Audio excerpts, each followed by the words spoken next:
Kimbley IT. Figured it was about time I did a year in review. Except we have another year yet, we'll have half a year in review. 2020, what can I talk about?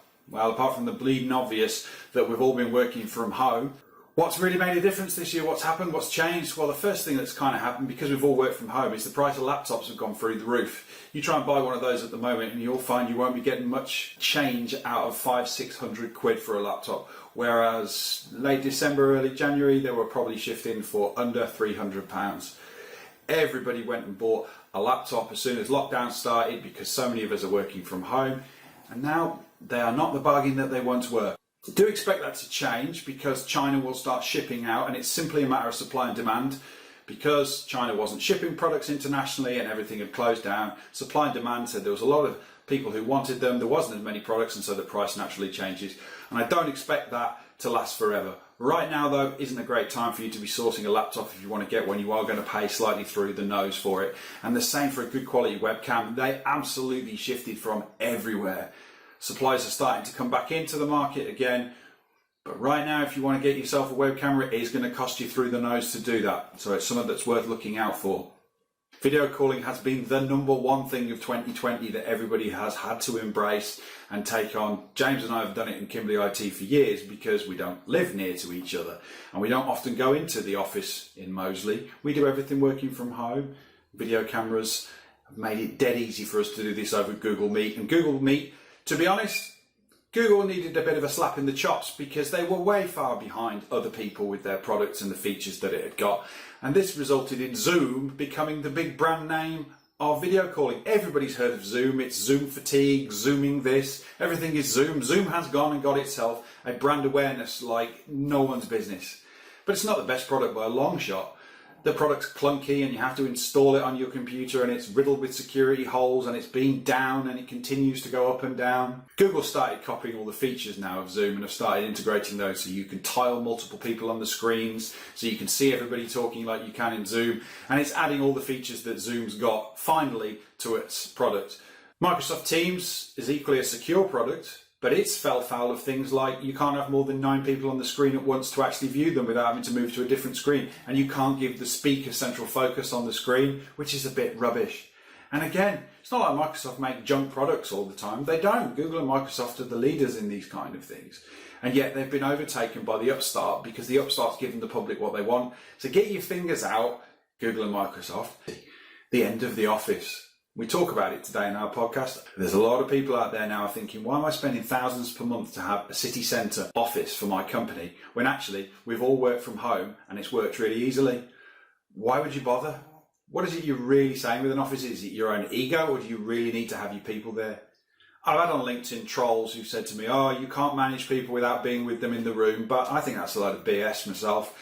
Good people can manage their own time and look after themselves and work effectively. Bad people don't work whatever you do. I don't get into that. I also don't buy into the, oh, you need the camaraderie of the office. No, rubbish. You don't need that at all. It's quite easy to go and meet up with people that you know. I could quite easily hook up with a load of people in the Telford Shropshire region for lunchtime for an hour if I wanted to meet people. I could get on my bike and cycle into town. I could run into town and see people. Balance is about not really working for a bit and having a bit of a laugh when you're at work. That's what it's all about. I don't buy into any of that camaraderie. You can have loads of it online. I have tons of friends who I've never met. I've met them through Instagram. I've met them through Reddit. I've met them through Facebook, all the social media apps, and I talk to them on there. So this is rubbish to say that you can't have friendships and work from home. It's rubbish. This is going to grow and grow. I figure that there's a few people that are customers of ours who might well find they don't want to have an office anymore, remove that expense as this begins to become the norm. And if you've got a commute in your life, it kind of makes a lot of sense. I used to commute crazy times when I lived in Stoke-on-Trent to Albury. Maybe a bad day was 2 hours each way, a good day was an hour each way. So I was 2 to 4 hours a day of my life wasted sat on the M6. Now that I've got young children, that would be heartbreaking to me as a dad because I wouldn't get to take them to nursery and school and pick them up from nursery and school because I'd be commuting and at work. But that's not a problem for me because I do. I get to do those things. And if you're a dad or you're a mom and you don't get to see your kids going to and from school, you need to think about why you're going into an office. Because if you're in the service industry, there's no reason for it whatsoever. Maybe if you're in different industries, they've got no choice. If you're in manufacturing and there's a production plant, then you've got to go there. But a lot of people are in service and they don't have to go there. If you've got an office now in Telford, then you're going to need to hire people within 30 miles of Telford, something like that. They can reasonably drive to get to the office. If you don't have an office, then you've got the pick of the whole country for people to work for you. And this means that young people who are growing up in places in the world that they said they'd never get jobs, Cornwall and Devon and those kind of places where everybody said, oh, they'll never buy a house, they'll never be able to live there as themselves. Well, now they can. Now you can hire somebody to work for Kimbley IT who lives in Truro in Cornwall, because it doesn't matter. If they're an awesome Kimbley IT person and they're wicked at Google and they love that, then we're happy they're in Truro. We never need to really see them. And maybe if we do, we'll take a family break down there for a holiday. But the idea that they have to be near the office is stupid and ridiculous. Now we can have people work from anywhere. And what does that mean? It means we don't have to focus on the centre of city centres. We don't have to have this housing market problem because we commute to city centres. We can free people up to live in beautiful parts of the country that only need to have internet access. And it enables young people to stay in the towns that they grew up in. We can put resurgence back into places like Morecambe. And Morecambe's a fabulous place, but it doesn't have anything to going for it because it doesn't have any industry. But now it can, because young people growing up in Morecambe can work for Kimbley IT. They can work for accountants and solicitors.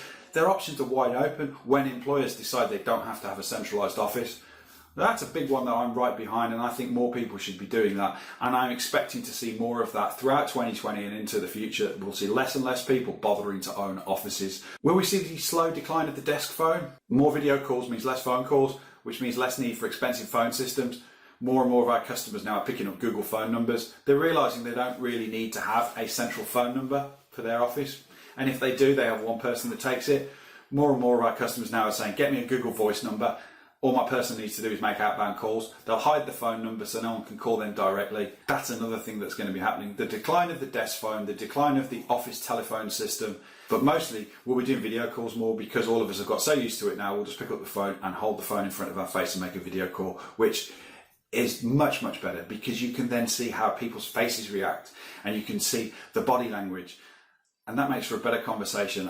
And killing off the phone's a good idea. I hate it when the phone rings. It annoys me because all it's doing is going, me, me, me, me, me, me, me, me, me, answer me. And I don't want to answer you because it's probably just some person trying to flog me something over the phone. So I never answer the phone. There's no excitement in that whatsoever. So that's going to be a definite change that we're going to see.